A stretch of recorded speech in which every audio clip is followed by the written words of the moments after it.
Jane was cute, petite. She was serious-minded, but off duty, she was fun-loving, and I can just hear her little chuckle of laughter. She had more hobbies and more things, got so involved. She's full of integrity. She was full of compassion and just goodness of her heart. She was indeed an avid caregiver for benevolent causes.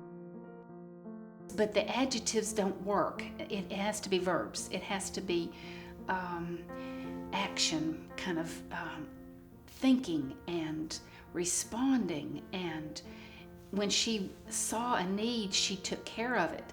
She didn't just think it out. She thought it out, and then she did something about it.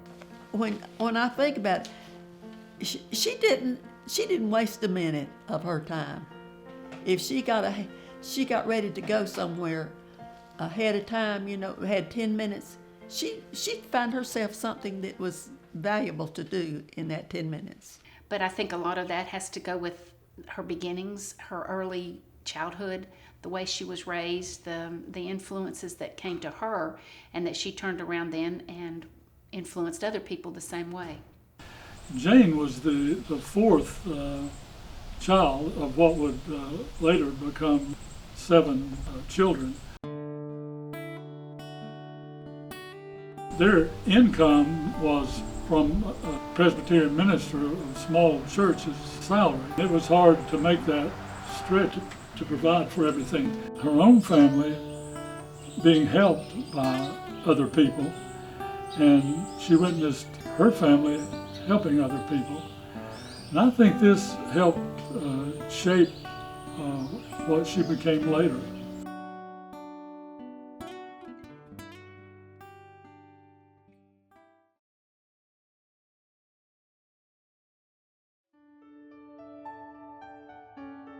One thing that Jane's mother did was on each child's birthday, she would bake a birthday cake with candles and all of that. She would dress that child up in the best clothes and take a picture of them.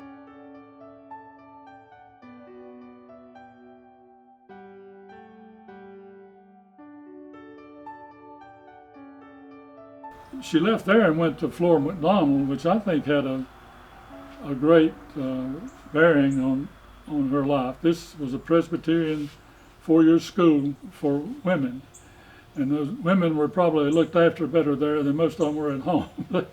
They had really strict rules there, and Jane always said that she got a really good education there.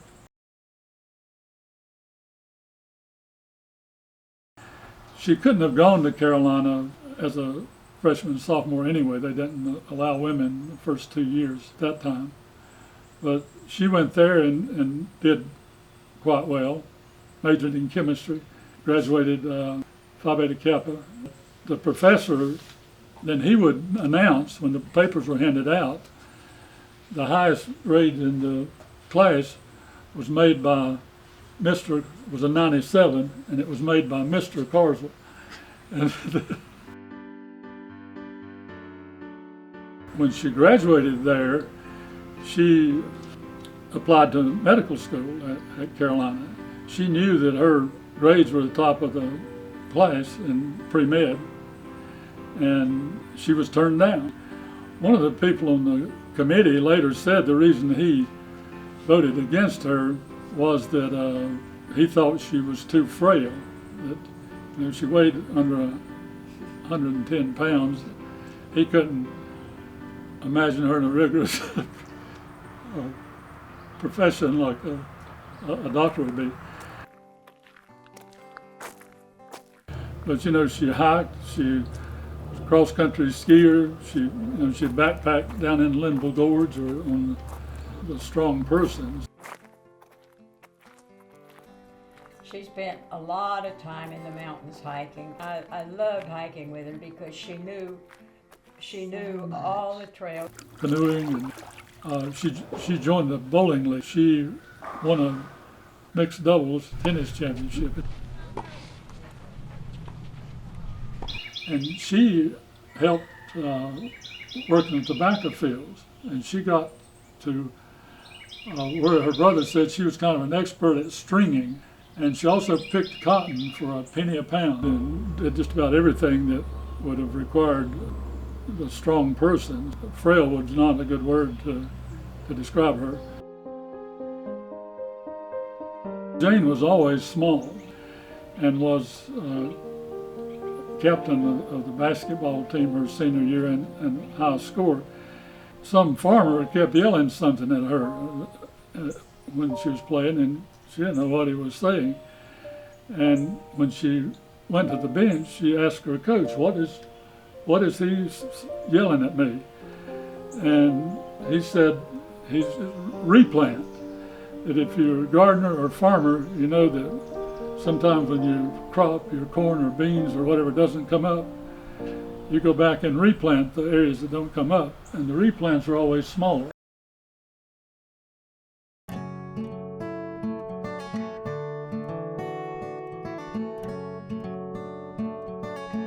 They honored the top 10 students in the class and took them to out to a special country club. And when they got there, this country club was so exclusive they didn't allow women. She had to go in the side door. They would not allow her to go in the front door to be honored as one of the top 10 students in the medical school. Those things irked her, and it really irked her that she wasn't accepted at Carolina at first. But I mean, she didn't hold a grudge, but she was irked by that.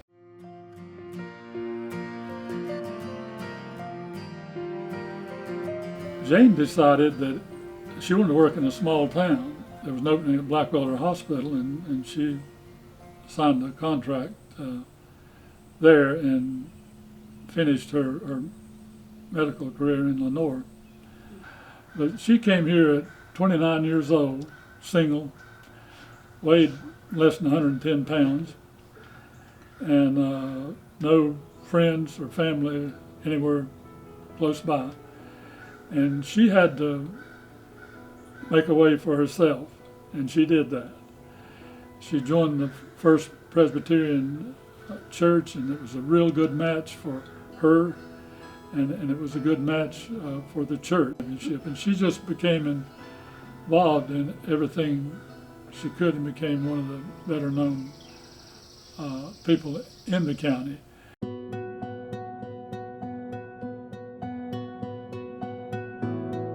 She was just the most kind, non-judgmental, generous person. And I remember her telling me, that she just used a very a sliding scale, that people who couldn't afford anything, she didn't charge them anything. And she firmly believed that health is a right. Everyone trusted Dr. Carswell because she was just the most kind, non-judgmental, generous person. She was an instigator. Well, the people in this town don't know how many things she instigated and became fact here. A woman came in her office that had been beaten or battered. It didn't help much to treat that person and send them back into a battering situation. Jane would hear these stories from her patients, and she would come by almost in tears. She started the women's shelter because she was seeing patients who had been victims of domestic violence. And again, I think people felt comfortable telling Jane about that because she was just such a easy person to talk to. Innovator of Carswell Hospice and Palliative Care, Carswell Friends, which is an agency attending the needs of alcoholic and drug abuse cases. Our communities were pretty much segregated. The black people in her office didn't have access to good housing. She helped to get them out into better homes. The next thing was the birthing center.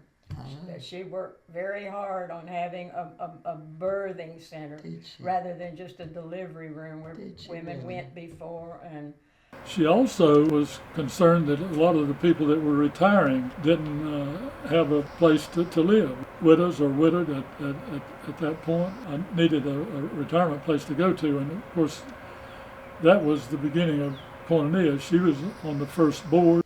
She volunteered many hours in examining and treating patients outside her own practice, in making extended home visits for exceptional reasons, examining and treating needy clients at the Caldwell County Health Department and Helping Hands Clinic. She was always giving away, clothing and food to people that needed it or that she knew needed it. She designated a puppet show engaging young teens to mime and act the dialogue she wrote.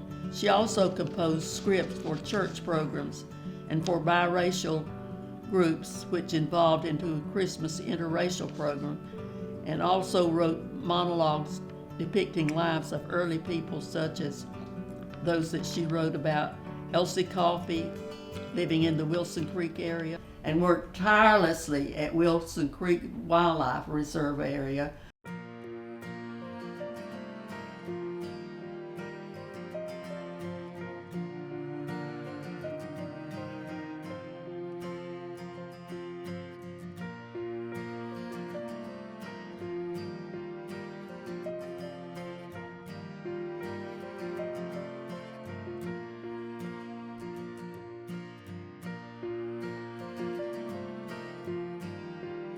But my first impression of her was just someone very dedicated, very giving, and very smart. Her patients just adored her. And they were not adverse to it. They accepted her as she was a good doctor. And of course, her house was just filled with all these hand knitted and hand crocheted quilts and all kinds of things that her patients had made for her. The roses she grew and cared for flourished without any blemishes and were breathtakingly lovely. They were shared for large church floral arrangements and for friends. I mean, she knew every flower, every fern that we passed. She was a family practice doctor that I don't think we really see anymore. And not just the kind of Marcus Welby, but she went from delivery all the way into old age. And it wasn't, so she was taking care of patients who were adults now that she had delivered them when they were a baby. And she said often you could diagnose without going through the expensive tests if you know something about if a person, but she wanted to know about family, what the family situation was and everything. And I think if you'd looked at her situation when she came here, you would never have thought that she could accomplish the things that she did. And I think that had a lot to do with who she was and who the people at First Presbyterian were and who the people in Caldwell County were. I think she is the best doctor I have ever met. And, I've been in practice over 35 years and I've met a lot of excellent doctors, but she was just amazing.